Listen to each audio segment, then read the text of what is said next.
Welcome to Cat Has Questions, curiosity, stories, and the strange corners of everyday life.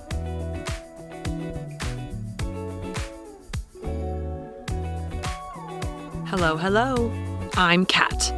Before we get into today's case, I want to introduce something new. This is Illinois Unsolved, a special series within Cat Has Questions, focused on unresolved cases right here at home in Illinois. Some of these cases you may have never heard of outside of the communities that they happened in.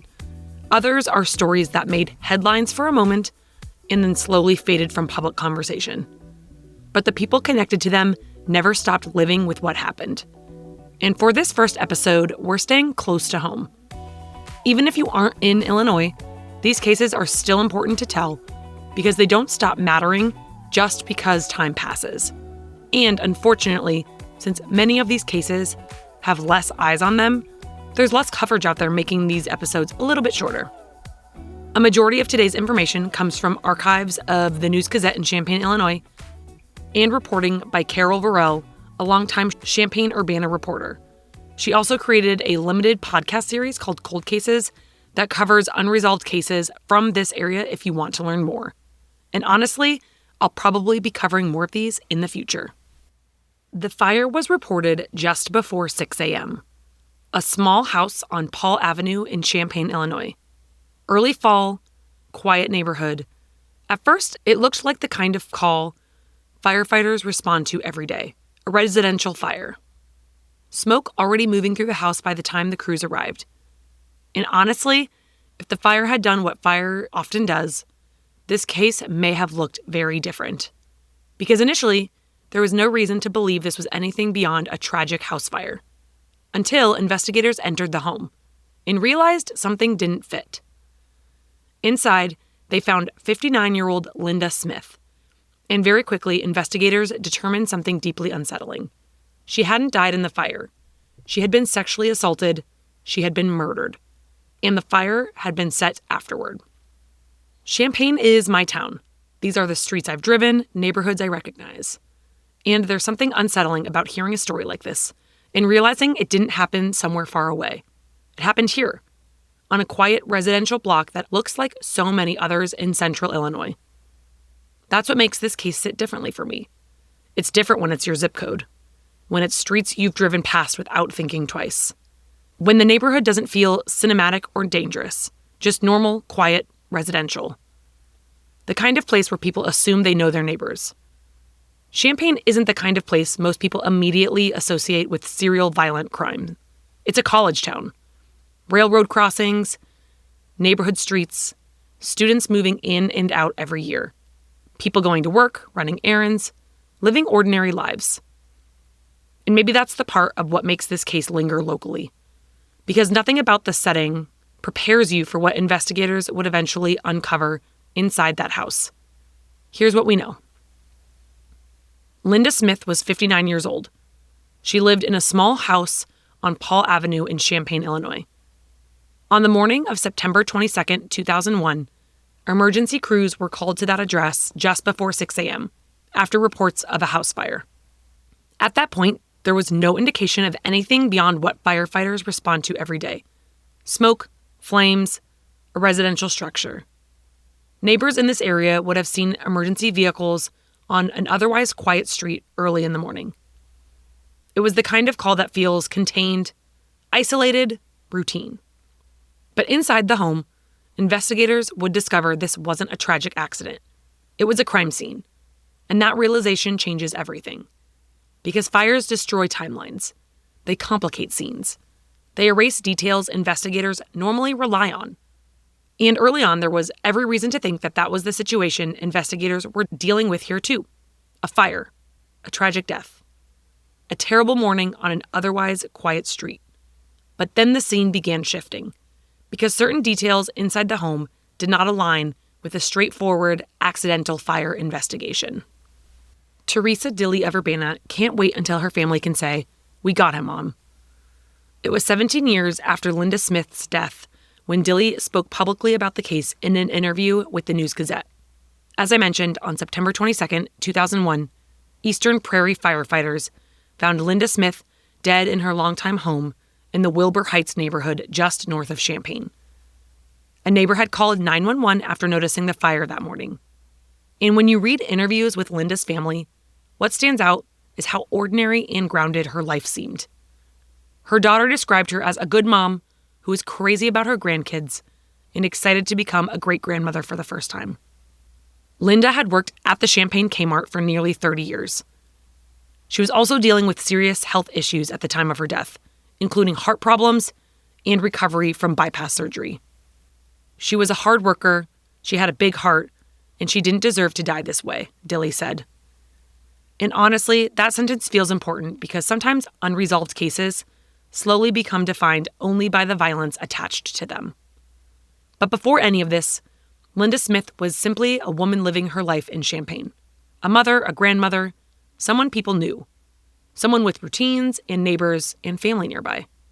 And then suddenly, she became the center of a homicide investigation that would eventually stretch across multiple states. Fire crews responded to the home just before 6 a.m. on September 22nd. Once inside, they located Linda Smith. And as investigators processed the scene, it became clear that the fire itself was not the primary event. And that changed the emotional shape of the case. Because suddenly investigators were no longer looking at an accidental fire. They were looking at the possibility that someone had tried to conceal a crime. An autopsy would later determine that Linda had been sexually assaulted before the fire was set. But the autopsy revealed something else too. Linda's cause of death was listed as a heart attack. According to Lieutenant Kurt Apperson of the Champaign County Sheriff's Office, investigators believed the heart attack occurred during the sexual assault. Apperson later stated investigators believed the offender may have seen a gasoline can outside the home and decided to use it to set fire afterward in an attempt to cover what had happened. And that detail feels especially unsettling in its simplicity. Not some elaborate staged scene, not some carefully constructed cover-up, just a decision apparently made afterward. An attempt to erase evidence, to blur what had happened inside that house. The fire, the investigators concluded, had been intentionally set after Linda's death. Importantly, investigators were able to recover biological evidence from the scene, which feels significant considering the condition of the home. Because despite the smoke, the damage, and despite the attempt to destroy evidence, something survived. And at that point, law enforcement shifted from investigating a fire to investigating a killer. And at first, the investigation centered around the scene itself, the structure, the entry points, who may have had access to the home. But there was one piece of evidence that immediately widened the scope of the case, and it was the biological material from inside the residence. From the material, they were able to develop a DNA profile. In 2001, that mattered, because a viable DNA profile meant possibility, a potential match, maybe even a quick resolution. And investigators likely assumed, at least initially, that if the DNA matched anyone, it would point them towards someone local, someone connected to Champaign. Instead, the profile pointed investigators somewhere else entirely. When the investigators entered the DNA profile into the national database, they were hoping for a lead. Maybe a name, a prior offender, maybe someone already known to law enforcement. And technically, the DNA did come back, just not in the way investigators expected. Because the profile matched evidence connected to other sexual assault investigations. One in Carbondale, Illinois, another in Montgomery County, Maryland. Different victims, different jurisdictions, different years. But according to investigators, the same unidentified DNA profile. And suddenly, this no longer looked like a single isolated crime inside a small home in Champaign. It suggested movement, a pattern, possibly a serial offender operating across state lines. Apperson said in a quote, "In November of 2002, we learned it was linked to an aggravated criminal sexual assault in Carbondale on August 8th, 2001. So that would have been about a month to a month and a half prior to the assault in Champaign. And another in Silver Spring, Maryland, in Montgomery County on July 5th, 1995. Obviously, he meets the definition of a serial rapist," unquote. So the Maryland one was about 6 years prior. The women in Carbondale and Silver Spring survived the assaults. Public details about those cases remain limited even now. But investigators have publicly confirmed the DNA connection between all three crimes. And honestly, this is where the case becomes especially frustrating. Because in many cold cases, investigators are missing evidence. Missing witnesses, missing forensic material, but that's not the situation here. Investigators have DNA, a viable profile, enough to connect multiple crimes across multiple jurisdictions, enough to know these cases are related. And yet, decades later, investigators still do not publicly know who that DNA profile belongs to. His DNA profile does not match anyone currently in the national database, and that contradiction is part of what makes this case feel so unsettling. Because it's not a case with no evidence. The evidence and DNA exist. Investigators know the offender moved between multiple locations, and yet the person connected to that profile remains unidentified. Apperson also said investigators identified similarities between the locations themselves. All three attacks occurred in college towns, and in each case, the victim lived near railroad tracks. That does not automatically explain how the offender moved or whether those similarities were intentional. But investigators considered the overlap significant enough to publicly discuss years later. And it raises some questions. Was this someone transient? Someone familiar with these communities? Someone quietly moving between places without drawing attention? Investigators have never publicly explained whether they believe additional assaults may also be connected. And publicly available information about the Carbondale and Maryland cases remains surprisingly limited even decades later, which creates another strange tension in this story, because investigators clearly know more than what has been publicly released. But the public narrative surrounding the linked assaults is remarkably thin. Investigators also shared similar suspect descriptions provided by the surviving victims. So as I mentioned, the two victims, the one in Carbondale and Maryland, survived their attacks. So they got a look at the person who did this. They described the person as a black male, approximately 25 to 27 years old at the time, roughly 5'10" with a thin build. Apperson also stated the Maryland victim described the offender as smelling strongly of alcohol and cigarettes, and said the assault lasted roughly 3 hours while the offender was armed with a knife.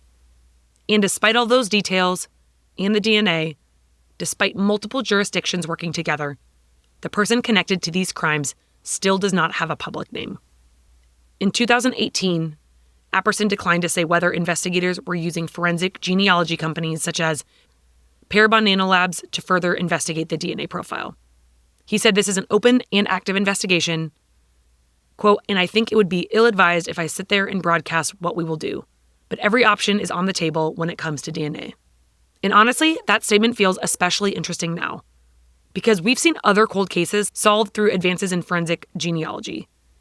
Cases once considered impossible suddenly reopened because technology changed. Which naturally raises another question.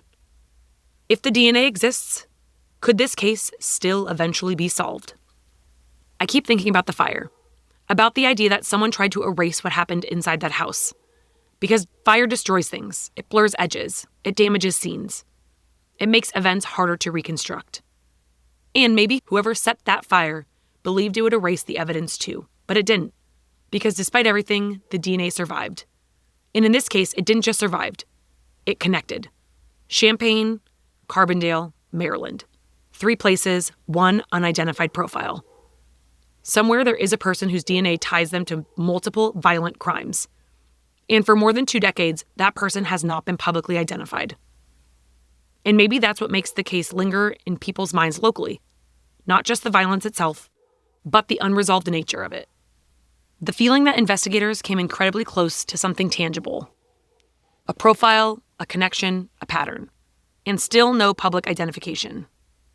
This happened here, on a quiet street in a town that still looks mostly the same when you drive past it.